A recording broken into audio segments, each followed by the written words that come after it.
This is the Gen Y Leaders Podcast, Episode 9. But you just wake up and you're like, man, that's it. That's what I want it to be. So Magis is Latin for more or better.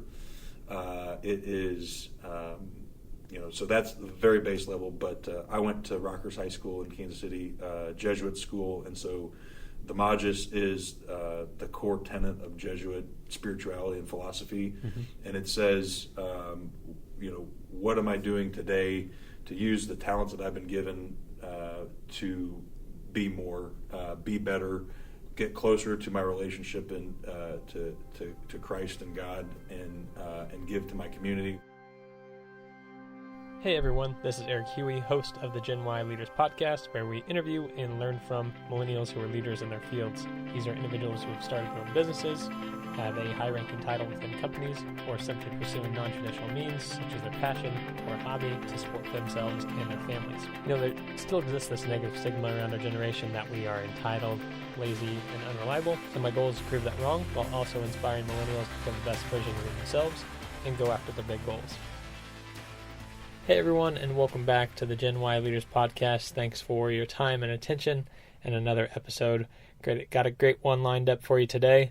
But before we get to that, just want to say I hope you enjoyed your Labor Day weekend. Labor Day's always been an interesting holiday to me because it's not marked by any distinct rituals like there are at the other major holidays.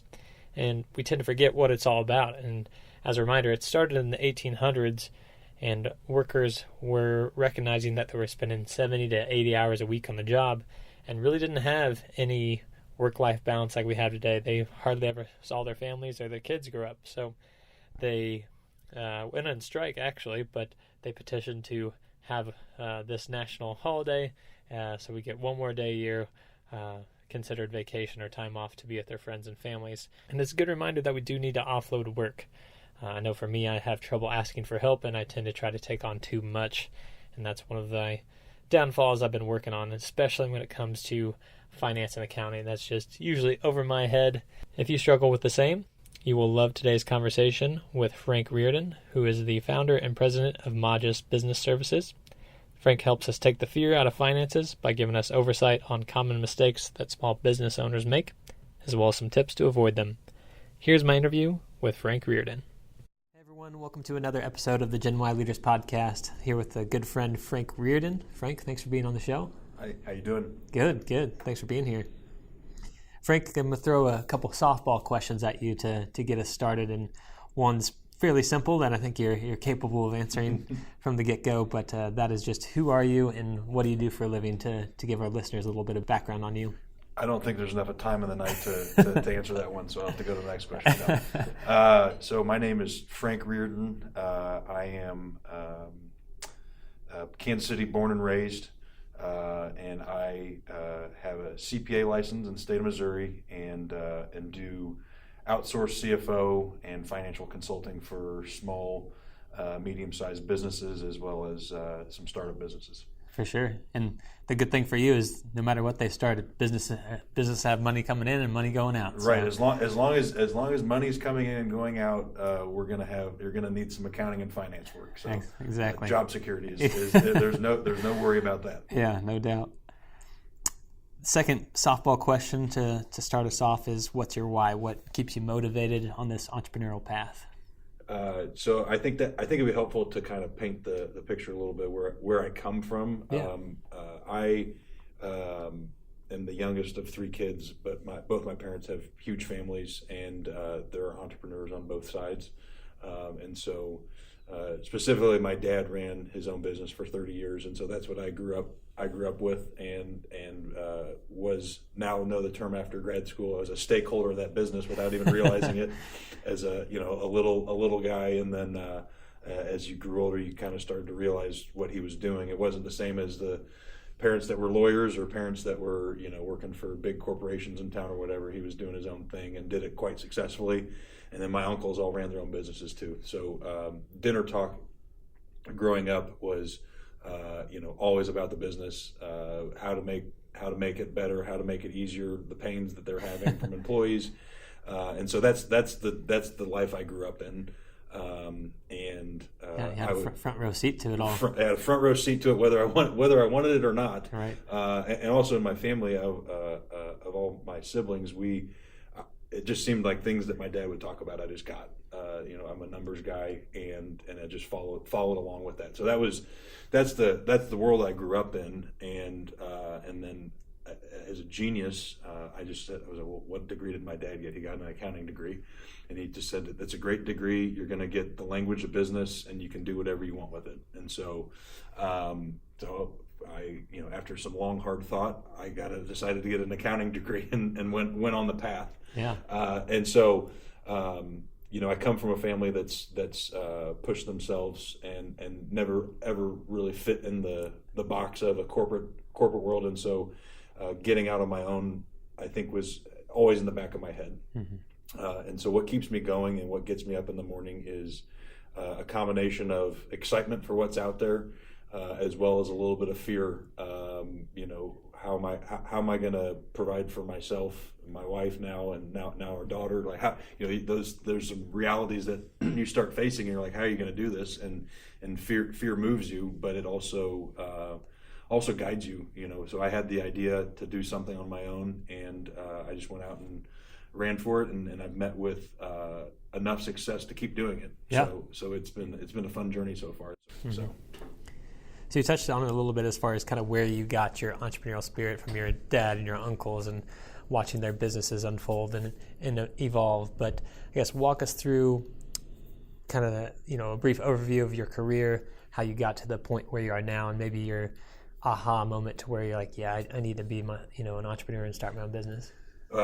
This was probably what I was most excited to answer, because sometimes, and if you do a biohack of anybody, everyone's gonna have a million different answers. Sometimes you make the decision, and sometimes the decision's made for you. So like I said, it's been in the back of my head. I've been an independent person all my life, and so it's been in the back of my head. So flashback, I went to the University of Missouri, got an accounting degree, master's degree in accounting on the CPA track, and so I went and worked in public accounting for a firm here in Kansas City, CBiz Mayer Hoffman McCann. Got pretty large firm experience, worked with a lot of good-sized businesses locally in the audit department, and spent, I was dead set on making partner, when I came out of there, and I can do this. This is a very one-track career. This is, I'm going to have all the access I can have. And I got to about 3 years, and I just like, yeah, I don't know if I can do this. Either they had lied to me, or I had taken all the bait, yeah. and so I really was struggling with, I think I'm smart and capable, but I don't do much I don't have much responsibility at work, and I don't, and I work too much, and how do you balance all these things out when you're 25, 26? Yeah. And so I started looking for the next opportunity, and really was just looking for exposure on this accounting skill set can go anywhere. That's what I was told, but I was quickly pigeonholed into auditing companies and not seeing processes work and that kind of thing. And so just looking for opportunities, and I went and worked for a family office here in town, for a high net worth individual, self-made guy, and was underwriting his real estate investments. The door was always open to venture capital. And so this is really where I went to the second MBA, was seeing how deals were structured, how to underwrite investments, much more finance heavy than accounting, and really get to use the accounting, not be, not just get the standards right and get everything documented. It was using the numbers to see how this investment could pan out, or that kind of thing. Yeah, it helps you apply your knowledge, make you more well-rounded, maybe. Exactly. I came to find out too that making partner in a public accounting firm was not the only way to make a lot of money. Yeah. Too. People make, and it really opened my eyes to. People make substantial amounts of money for themselves and their families and everything, doing all kinds of different things. And so I got some exposure there to go up to New York a bunch. And so I worked with a bunch of hedge fund managers and all the investment banks, interacted with them. I sat on the board of directors for a local company here in Kansas City that went through an IPO and then a public company acquisition. So A lot of great experiences. Just really, really lucky at 27, 28 years old to be in the room for those conversations. I would be lying to myself, the world, if I told them that I was a material mover of the strategy, because my peers are all about 30 years older than me on the board. But just great to be in the room and see how the sausage is made. Yeah. And so that was a really neat experience. And when I got done with that, was shockingly, when the company got acquired by another public company, I was not invited. They got to keep 3 board seats, and I was not one of the board members to stay. I was shocked because, guys, I got 40 years left to be a board member. I could do this for a long time. So it came back to figuring out, what am I going to do with myself? I had peeked under the hood and seen that there are different ways to skin a cat, and that I didn't have to just go back into public accounting firm life and that very, very safe but somewhat unexciting climb up the triangle or the ladder, whatever you want to call it. And so it was also very fortunate to have, first off, the support of my wife, who's most important. But then we have a lot of family friends in town. Some of them have been active in the startup community, and so when I tell you the decision is made for you, I lost my job at the venture capital group for for many reasons, but wasn't expecting it, so it was a surprise. And so when I tell you the decision was made for you, you get the carpet pulled out from under you, start figuring it out. You go from, okay, well, how do I make sure to keep the lights on from here to here? And so this is all happening when my wife's not working; she's in full-time graduate school. So it was a scary time, I'm sure, trying to figure out what's next. And so I was really lucky that family friends of ours have been active in the startup community, and they had had written some checks and had a wide portfolio of some early stage companies that just needed modeling, basic presentation of financial information and kind of concepts of the business, putting together slide decks and then doing some accounting work. So it was very, so I started moonlighting. I joined one of the groups full time for about 6 months and essentially worked myself out of a job. Just for where they were funded and what they needed at that point. And I kind of was looking back and I was like, well, I can do this for 10, 12, 15 companies. There's endless number of companies locally as well as nationally, wherever you are, starting up or in that $500,000 to $5 million to $10 million type range, that are not on the public. They're not going to IPO. They're not going to get a bunch of venture money, but these are strong family businesses that need organization. And so out of that was Magis was born. Yeah, that's awesome. It sounds like you simultaneously kind of had your proof of concept, so to speak, with your experience of working yourself out of that one job and proving that this is, you can monetize, you can make a business out of this. Entrepreneurs out there, a lot of them struggle with this initiation phase as far as getting their business off the ground and just naming it. So I'm intrigued by the name Magis. So if you could go ahead and just touch on that a little bit. Why'd you decide with that name, and were you toying with any other names to call your business? Well, typically, if you're familiar, everyone is Frank Reardon CPA or Reardon and Reardon Associates, or the accounting people are not known for their creativity, right? And so I was intent on I wanted to be different. And this is, again, something that had been in the back of my mind. It was one of those, you're marching down the right path when I woke up at 2:30 one morning. I don't typically wake up at 2:30 in the morning. until we had our daughter, I was not waking up at 2:30 intentionally. Yeah. But you just wake up and you're like, man, that's it. That's what I want it to be. So Magis is Latin for more or better. It is...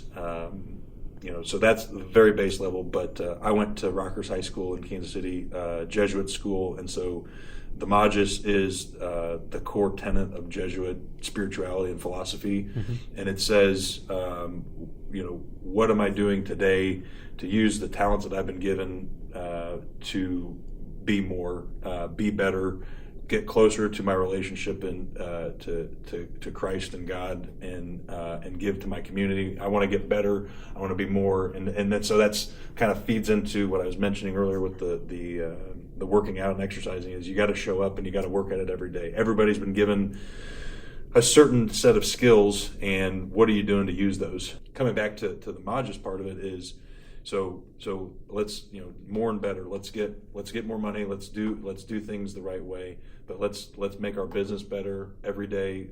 Because we have the potential to impact lives by starting people's careers and that kind of thing.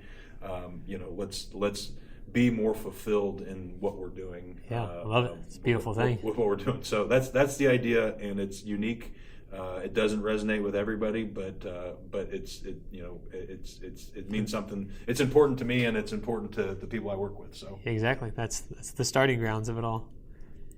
That's great. Thanks for the insight there. It's an awesome story. So, kind of building upon that point of starting your business, getting it off the ground. A lot of millennials, people in our generation, think that they're not experienced enough, and it's kind of this weird paradigm or stigma. I don't know how you want to characterize it, but we've been in the workforce almost 10 years now. I mean, I think the oldest millennials this year, if whoever's listening to this is 2019, I think the oldest millennials this year are like 36. And that's, middle age, I guess, if you say that, definitely middle of your career. But at the same time, I still feel like we're seen as kids, like just the youngins in the workplace. So how did you go about gaining the courage to start your own business, this being now a few years ago, and kind of overcoming those negative stigmas? Is that, hey, you're not experienced enough to run my books, things like that? That's a great question, and it's applicable across every skill set, and it's applicable beyond the business world. And I still feel like a kid, and I've got an 11-month-old daughter. I don't know how. I don't know how that works out, but I'm now in charge of somebody else's human life. So and I still feel like a kid sometimes. But there's a couple points to that. One, when you come out of college, you got a huge amount of energy. You have very low skills, and you basically need to tame the beast and go into this process. And the model that worked forever for our parents' generation and the generation between us was, come work for a company for a period of, for a long period of time, and then it's gotten shorter over time. And what you come into an environment, and whether you're 22 coming out of college or whether you're 36, been in the workforce for a while, you need to press your superiors for information and knowledge and feedback, and keep learning. And if you ever get to a point where you don't feel like you're getting that, it's time to move. Yeah, it's time. Good advice. You have to. No one. It amazes me. No one. It amazes me how many different ways people can make money and take care of themselves, and everyone's different scale of what is taking care of themselves. There's a lot of complications. I'm not a psychologist by any means, but it's fascinating to look and watch and see how that all interacts. But in my experience, I made a lot of friends at the various companies that I've worked for, but there wasn't any overriding somebody that took me under their wing and said, all right, now do this, do that, don't do this. And so I started to figure things out on my own. There are a lot of my friends that have tremendous mentors that in their companies, and they've taken them under their wing, and they're, showing them the ropes, and they've got a endless track to growth, and that's fantastic. That was not my path, and so I decided to blaze my own trail. Yeah, and sometimes you have to do that. Now, as we get into kind of the application process of how you help businesses, what do you see from small businesses as far as their top 3 mistakes that they're making? Top 3 mistakes. So with their finances. Sure. People make the mistake of in the small business world. This isn't necessarily true in the startup world. So to be clear, there's startup world. and those are companies going after investment and funding and on a different track. And then there's the small business world, which is just as entrepreneurial in a different way. Yeah, I'm glad you brought that up. That's a very good differentiation. So I would consider my business is in startup mode, but I'm not going out to get venture capital funding to grow it and that kind of thing. So mine's more of a small business, and so that's an important distinction. But in the small business world, the mistake, and this is both in finances and then other areas of the business, is you're running things lean, and you think you need to do everything, and people, and this with my area of expertise, people think that they can do the numbers, or think that their parents can help them do the numbers, or they can do bank account accounting, and that is going to cause, that might work for a while, but that is going to cause you pain at some point. And so it's not just a shammy sales pitch. In some businesses, it may be, I can come talk to you for an hour and we can solve what you need to solve, but just so you don't try to make an assumption and try to learn, and then you learn from your tax CPA or whatever it might be, you try to do it on your own. And that was wrong. So that's number one. So I guess the solution for that is cover your blind spots. So, and this is all part of the knowing yourself and knowing your strengths, knowing your weaknesses, and you learn that over time. It's not that you have it perfect out of the gates, but cover your blind spots with advisors, good counsel, good friends or mentors that you can lean on to help you fill in the blank. Because no matter what our parents told us as we grew up, we're not special. Right. Yeah, exactly. The problem you're facing has been faced before. Right. And so, ask for help to circumvent that. Yeah, so I'm glad you brought that up. I think in general, one of the struggles our generation is that we have trouble asking for help. Sure. It seems like the more interviews I've had. So that's point one. Number two would be everyone wants to grow. Everyone wants sales and wants to grow that top line, and if I just get this deal, this is the one that's gonna get me out of it. And I know businesses that are $500,000 in revenue, and they make more money. They take home more money than companies that are $10-15 million in revenue. Wow. Now there's a caveat. There's different industries. There's different. There's different stuff. Yeah. But people get blinded by getting the sales. You absolutely need the sales. You need the sales to be alive. But what's your profitability? Growing sales doesn't.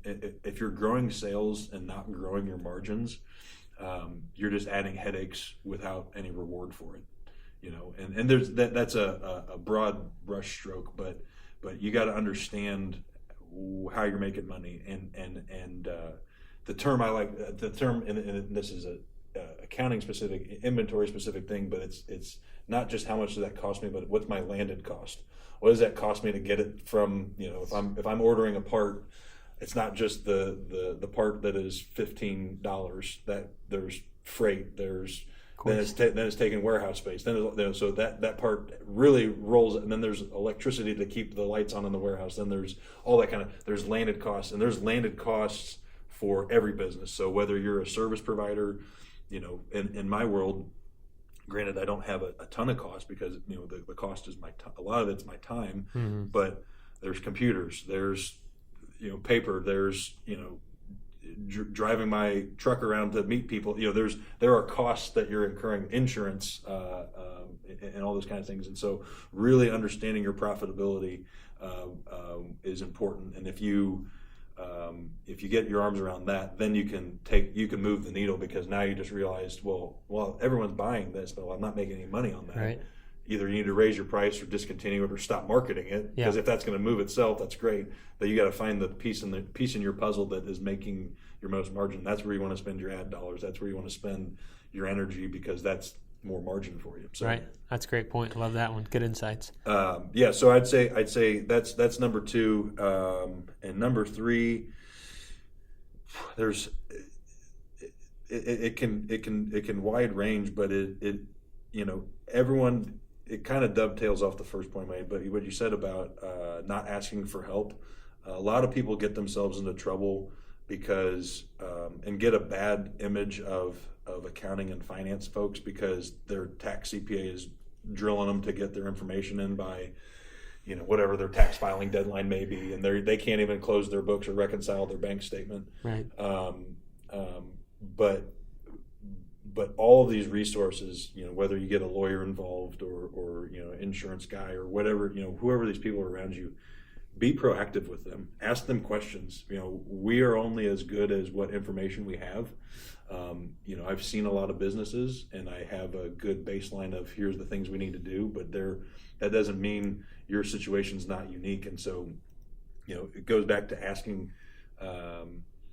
asking for help on those trusted advisors or those people that have seen this before. So to recap this quickly for listeners, Frank's 3 tips for helping small businesses better manage their finances. Number 1, cover your blind spots. Number 2, know your profitability, grow your margins, not just your sales. And 3, manage your time wisely and focus on your top priorities. Frank, you have also created a financial health checklist, which is pretty awesome. A lot of good questions to get the minds of small business owners going. What led you to creating that, and what all does that entail?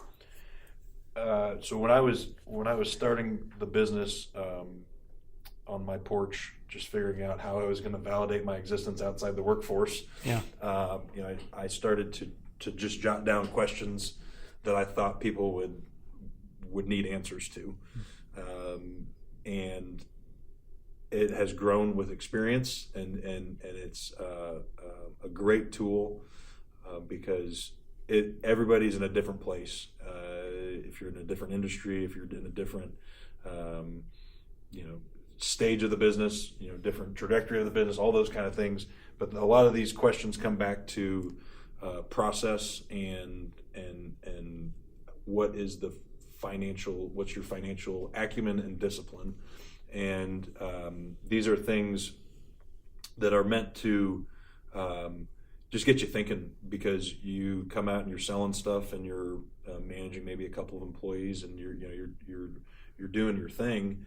And if you, I don't mean this in a negative way, but people can be ignorant of, you don't know what you don't know. Mm-hmm. And if you don't know that it's not happening, then you're not going to know that it's an issue. And so I use this tool to really help get the juices flowing on people. How often are you looking at your accounting reports? How are you reconciling your bank accounts? How are payments coming in and out? How often are you writing checks? Things that when you're up and going, you don't really think about, all of which have a substantial impact on presenting the financial information, because this health checklist, no one gets, there's no grade on it. It's just right. It's just some pointers to say things to be thinking about, and then also things that whether it's getting in touch with me to work through those, or some resource, and asking those questions of some resource that maybe your parents are in accounting or finance, or you've got friends that do it. Ask those questions, and they can help you. I always like to say, what I do is not special, but being organized and helping people see that the health checklist has been a really good tool for me. And at the very least, it helps organize what kind of helps me figure out what I'm getting into. Of course. Because I like to say 90% of every business is the same from an accounting standpoint. Mm-hmm. What are we calling revenue? What are we selling? What do we, but we still need to see it in that same format and understand how it works. Right.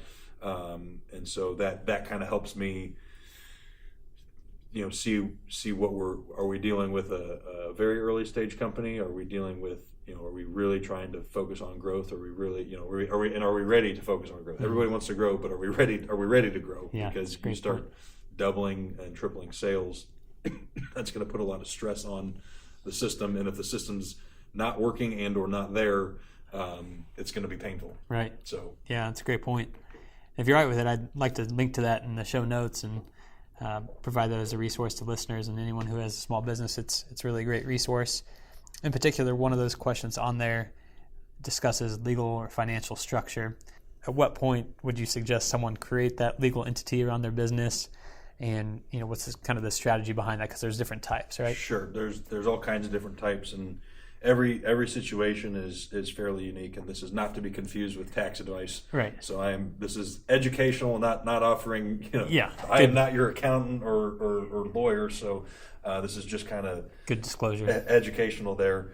But the easiest thing to do to start is having a dedicated bank account or credit card that you're running your business operation through, and being disciplined about using that, because come the end of the year, if you're an individual and you're going to be a solo owner in the business, that's going to get consolidated on your personal tax return. There's no new entity, no matter, you could have an entity, but it's going to fall onto your personal tax return. Mm-hmm. And so you just want to be able to readily strip out what was my personal spending with my business spending, and doing that. I think an entity makes sense for a lot of reasons, financially and legally, because in my business it's professional services, and so I am personally, with my education and my certification, my background, I'm saying you should probably do this or do that or whatnot. And so I don't want to risk my personal assets or expose anybody in my family to layer of protection, right? Yeah, to a layer of protection. And so I think when you get to a critical mass, and everybody will be slightly different, but when it's taken 50, 60, 70% of your time, it's really time to start considering that side of it. And I started my LLC pretty quickly. I like good, clean, tight organization, and I also was saying, this is my business. I'm not getting a job, and this is my business. So it kind of validated my existence. That was step number one. Right. And then from there, as it grows, the LLC is a great tool. It gives you the legal layer of protection, but it's pretty simple. All the income flows back through to you. And then I like this question because out of the gates, whether you're making $20,000 a year in your business or making $5 million a year in your business, everyone's like, well, I don't want to pay taxes. I want to pay as little tax as possible. Of course. And I come back with, let's create a tax problem before we start worrying about mitigating the taxes. No doubt. There's tax planning and all that kind of stuff, but then that's all the different entity structure you may have heard of, S corps or C corps. There's PCs, which are professional corporations, and there's all kinds of different things, and it just depends on what you're doing, what your goals are, and all that kind of stuff. And to the other point, I guess, kind of dovetailing off that, as far as financials, you mentioned having that banking account, a credit card right from the get-go. We're in an era of digital payments now, right? Everybody's got Venmo or Google Pay, Apple Pay, whatnot. Do you suggest, or I guess, what's your opinion on those digital payments? Do you advise people to stray away from them? Are they okay to take on your books? Can I get on my soapbox? Sure, please do. Is that okay? Yes, please do. That's what this is for. I wanted to be a resource for people with some knowledge. I do not care. This is my personal opinion. I do not care how you get paid or whatnot. The most important piece is having a distinct, whether that's a Venmo account, a bank account, Google, Apple Pay, rattle them all off. The point where people get in trouble and get confused and have issues is when they start mixing things. And whether you're writing manual checks and using a debit card, and you're using your personal account and for business and personal, that's going to be hard to track what you're doing. Yeah. And it's going to cause you pain down the line to split that out. I will say, from a technical side, I do a lot of work in QuickBooks and QuickBooks Online, which is a great tool for early stage companies, but they have an awesome interface where you can link up your bank account or credit card. PayPal can link up to that. But no matter what we call it, I think having a dedicated line that you can link into those softwares, and some are better than others, but more friendly to the software than others. But yeah, just really isolating business activities on one and personal on another. Yeah, that's great. You actually transitioned perfectly. What are some good resources or books? I mean, this doesn't have to be financial specific. Anything that's helped you in your entrepreneurial journey or in life in general? Sure. So several resources. I'll start big picture and work down to some specific financial resources for you. So I've talked a lot about managing your time and maximizing your time and learning and that kind of thing. You got to figure out a system to do that. So my wife and I found Overdrive is a free app for the public libraries. You get a library card and link, and you can download audiobooks and ebooks if you'll read them.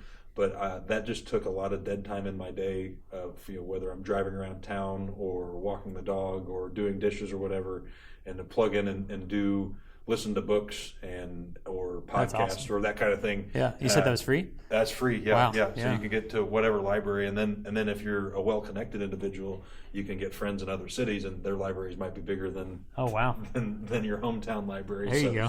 You have access to more things. But in that vein, using your time to better yourself, and that's not just reading. I'm an accountant, and I can only read so many accounting and finance things. It's I'm very interested in history, and so always want to read, get through books. And I can't. If I sit down, first off, I don't sit often, and if I do sit down, I'm going to fall asleep. So sitting up and picking up a book, a history book of all that, history subject book, is not likely going to be successful to me getting through a lot of material. And so since we started doing that a couple years ago, I've collectively had more books, I think, than I read in the first 26 years of my life. Nice. So that's great. You just get going, and so that's a good one. And find podcasts that you're interested in. This is a great resource. I listened to How I Built This, which is it's one of my favorites. Guy Raz, and that's interesting because you've got companies that are 3 years old, and you've got companies like Southwest Airlines that have been around for 40 and 50 years, and the journey. His structure is very similar. Each interview is very similar, and you get a little nugget each time. I also like Planet Money and The Indicator from NPR. So those are economic and finance kind of specific ones, but those are good podcasts. Book-wise, and he's got several books, but one I read last fall was called Invested, and it's by Phil Town and Danielle Town, which essentially... Phil Town is a largely successful hedge fund investor, and he is a disciple of Warren Buffett and Charlie Munger on value-based investing. And so basically this book takes him through, it's written by his daughter, and he's in it, and it takes her through her journey of becoming financially literate. And it starts out from just budgeting for the grocery store all the way to now she quit her legal job and is a successful investor herself. So it's an interesting journey, and it humanizes the finance. Everyone's very intimidated by finance because there's a lot of terms, there's a lot of numbers, a lot of things, and it really does a good job. They've also got they've got a podcast. It's the Rule Number One Investing podcast that's in all the podcast stores, and then they've got a good website that's got calculators, and you can track stocks and different kinds of things, which is all mostly free to you, and so that's a great resource.